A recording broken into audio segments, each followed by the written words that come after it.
Video 270. Dave is fitting the second strengthening skin to the door frame.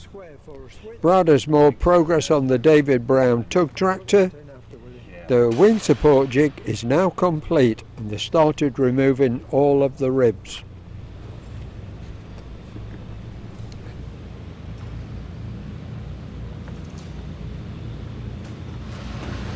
A nice job of them, haven't they? He has, yeah. Lovely.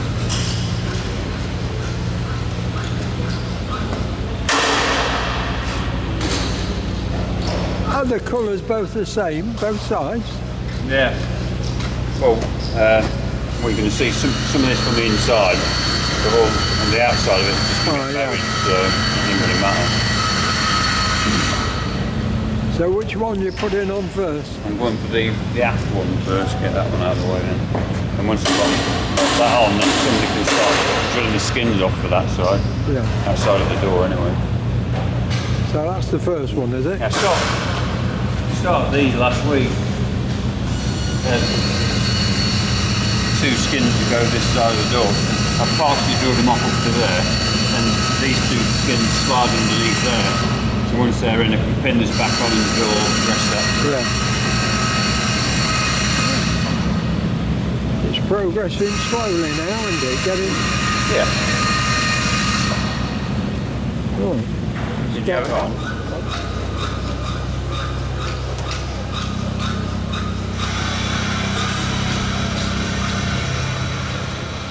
Good morning. How are you? Fine, thanks. Progressing? Yeah. Or stumbling? Progressing. Good. The people we get the bits off for David Brown parts are a company down in Ross-on-Wye. Yeah. And they're sort of the country's experts on these things. And we had some trouble with the thrust washers, as I mentioned in the last video. So, now, as it turned out, I didn't order the wrong one, because this is an original that was taken out, and this is the one that they provide, minus this chamfer that's on it. I've done that because what you find is the new ones are too big. Oh, And now I've spoken to them about this.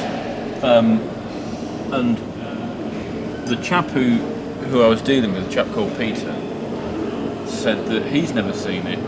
That's that style of thrust washer. He contacted a friend of his who also knows a lot about these. Said they've never seen a thrust washer like that used in these engines. And what they propose is that it's actually a development engine. yeah. It's actually a prototype engine. Yeah. That's then being sold on in a vehicle. So, which then sort of makes sense because there's some discrepancy with serial numbers and things on it. Yeah. So that now makes perfect sense if it is a development engine. So, as luck would have it, and typically you've got a one of one. Yeah. So can you modify those? Yeah, I've done two. I've done two, but because the trouble is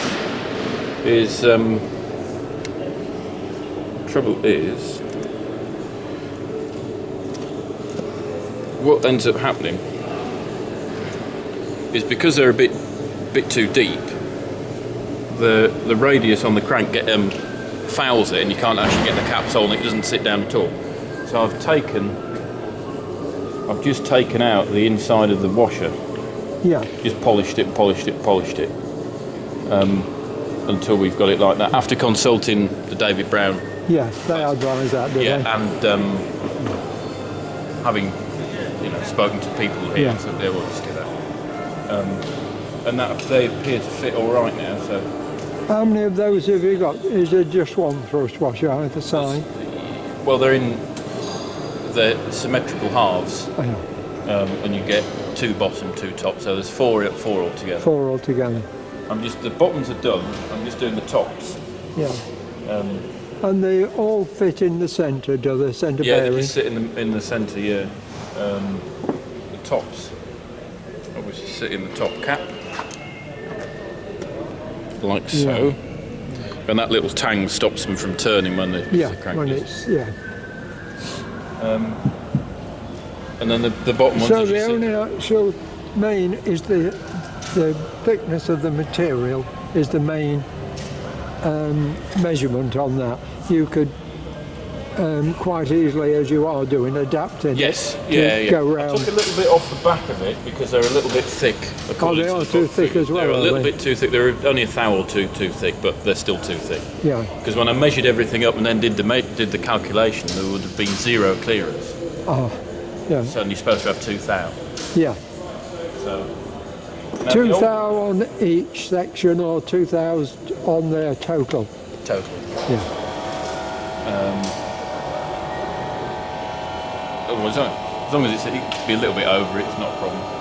No, because you don't want it seizing up, they're getting tired and hot. Rather not, yeah. Whereas the old ones that were in there were running at something like 8 thou because these are warm. Yeah. Well, 3 of them are not too bad, and for some reason 1 of them is. Yeah. Again, that might be coincident with it being a development engine. With it being a thrush washer, are they hard material then? It's quite hard, yeah. It's quite hard to file. Yeah. Yeah. It's not like the mains where they've got. No. They're quite soft initially. So you think this could be a development engine, and they've just sold it on when they're finished with the parts of the development? They were quite. Apparently they would fiddle with the engines, and then when they're done fiddling with them, they put them together as a production type engine and throw it out the door. So you probably find that they were experimenting with these washers. Yeah. Because everything else is the same. Yeah. But it does explain why the big end caps don't correlate to each other or anything else. Yeah. And why you said you had to just take a thou off, didn't you, or something? Yeah, well, that was off this cap. But this is why the caps I don't think are marked right either. Yeah, you see you've got 457 on the caps, whereas the engine number is 455. So it's of the same batch but different. Yeah. So in all likelihood, it probably was a development engine. It does clear up some of the sort of questions we had about it. Yeah. So that's okay. So that's all right. Yeah. These all fit. They're all nice and smooth, and they're just bagged up awaiting to be refitted. I mean, I'm going relating to car engine. They have an oil ring at the bottom. A lot of car engines. Well, this is the oil control ring on here. Oh, I see. Yeah. The Merlin has got them at the bottom. Yeah. Depends what mark of Merlin, but they're generally at the bottom. Yeah. And they don't have them. If they have them at the bottom, they don't have them at the top then. I would assume so. Yeah. These are just. It's as it was. Yeah. Thanks, Brad. Right.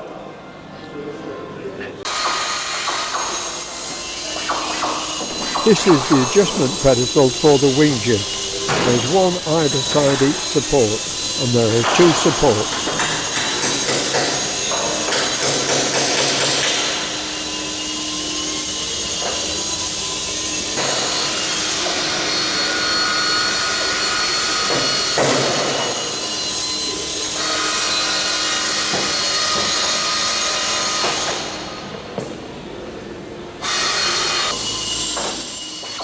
Jacob and John are now removing all the wing ribs. Keith's working on a work program on the computer.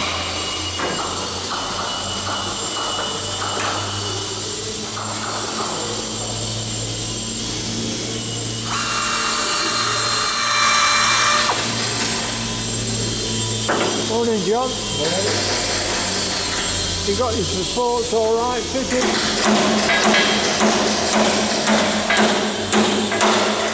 Eventually.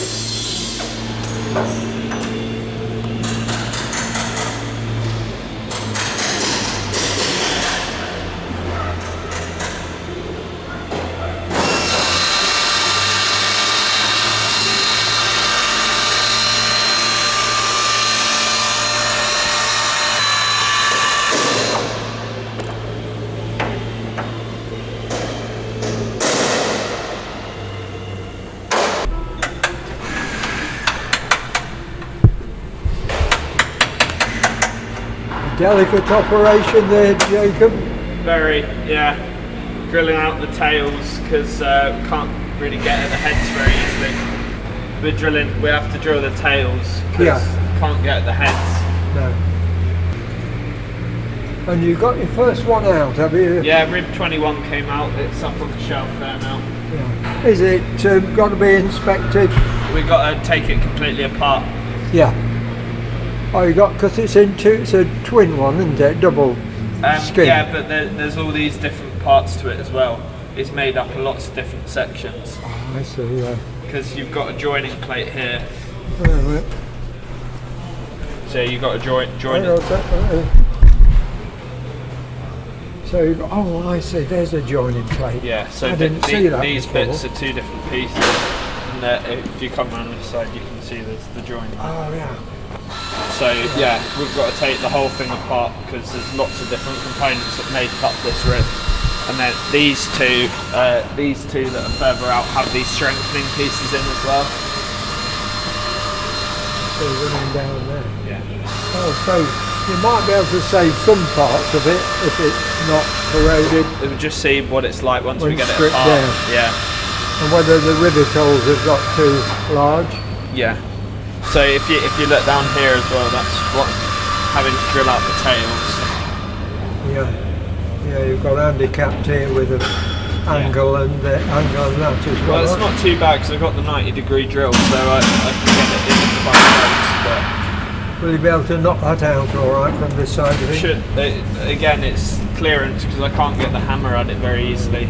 But hopefully, by taking that tail off, you've taken away the rivet strength anyway. So once I get the rest of them out, it should just pop.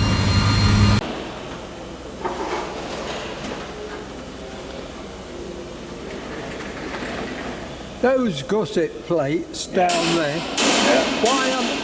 why haven't you riveted them in?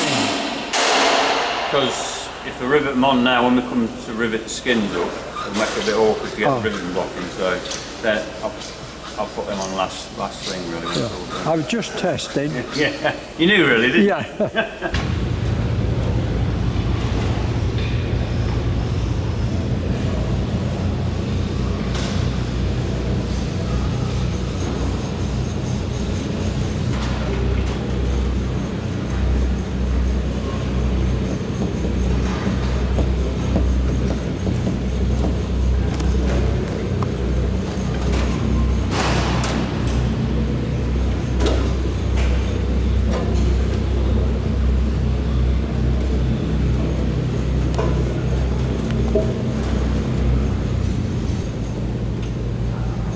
Wrong one?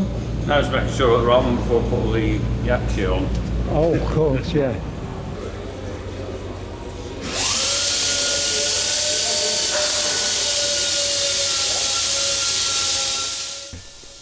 Dave's applying Duralax sealant.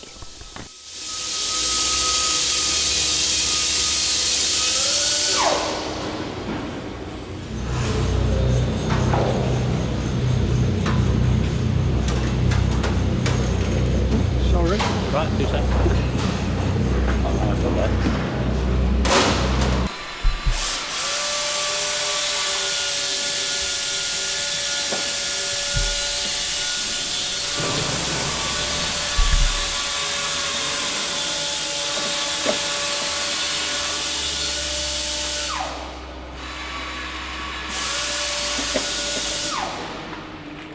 Will you pin the other one, put the other one, skin pin the other side on, or will you? I'll rivet this one on first, then I'll do the next one. Yeah. Same as I did with these, finish that one off first and on to the next one. Yeah.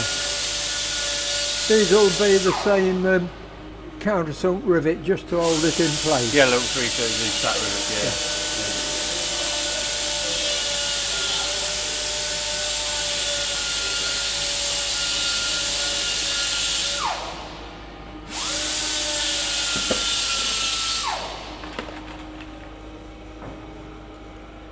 Phil won't recognise it when it comes in tomorrow. I know.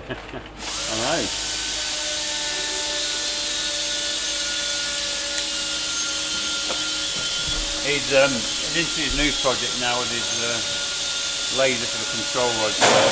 Washed his under the door. Oh, is he? Yeah. Was he in yesterday, you say? No, last Thursday. I think he's coming in tomorrow and possibly Thursday.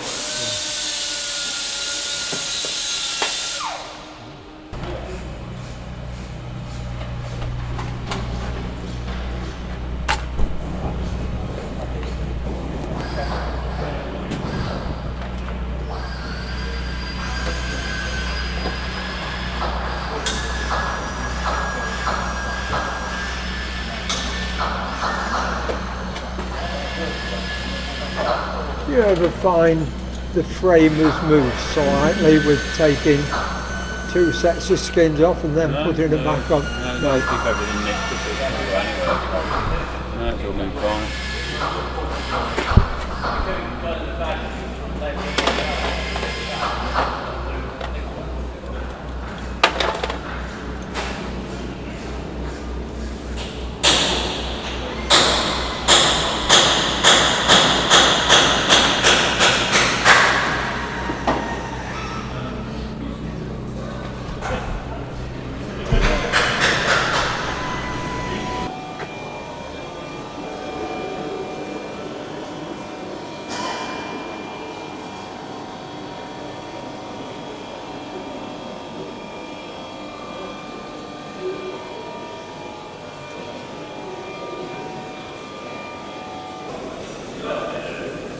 Very industrial, steady? Yeah, What's that you're making now? it's a light switch bracket that goes on the inside the door frame. Door frame like that, Yeah. light switch. Yeah. That's the old one. Light switch, so when you go in the door, you Press it down. light switch. Right, this week, Dave's on holiday, Norman's off sick, Keith's working from home, and Jacob's on a training course. Dave's tack riveted the door frame second reinforcing skin in place. He's also made a start on the starboard side fuselage skin. These are the blue coloured skins.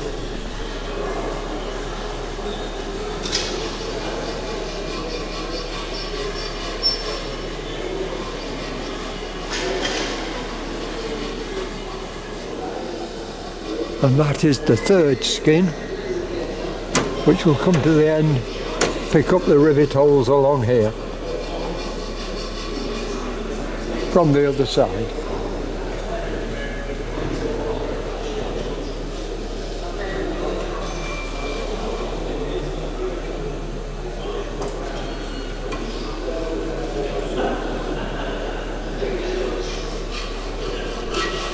There's only Chris and Gerald working on this section.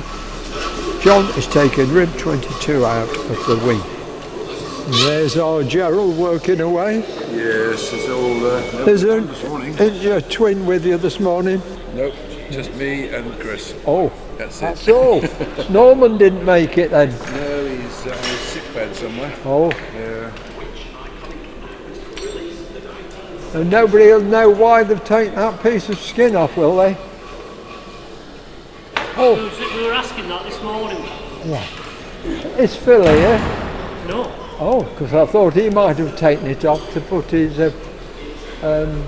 control rod holes in. Don't know why it's come off. It's one of the first ones to go on, that one, wasn't Yeah. Just the 2 end ribs to be removed. John found a photo from the 1940s showing the jig top spar supports. They've placed them as near as possible as shown in the photo. You can see now why they needed to put these 2 supports here and this one here, because you've got such a big sag in the leading spar. This is the boom, which are having a little bit of trouble trying to get the material to make new ones. They don't make this sort of aluminium anymore. And they're trying to get the modern day equivalent.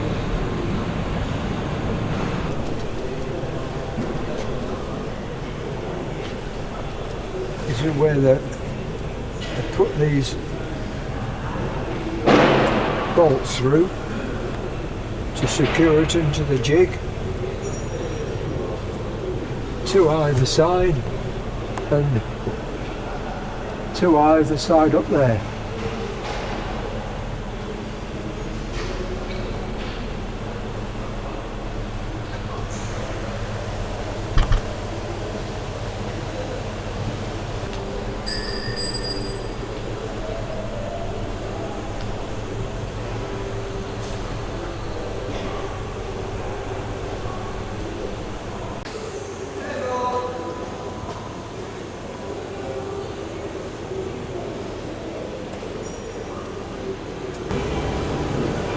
There may not be. All the skins are up here, all with the tags on, and most of them have got red labels.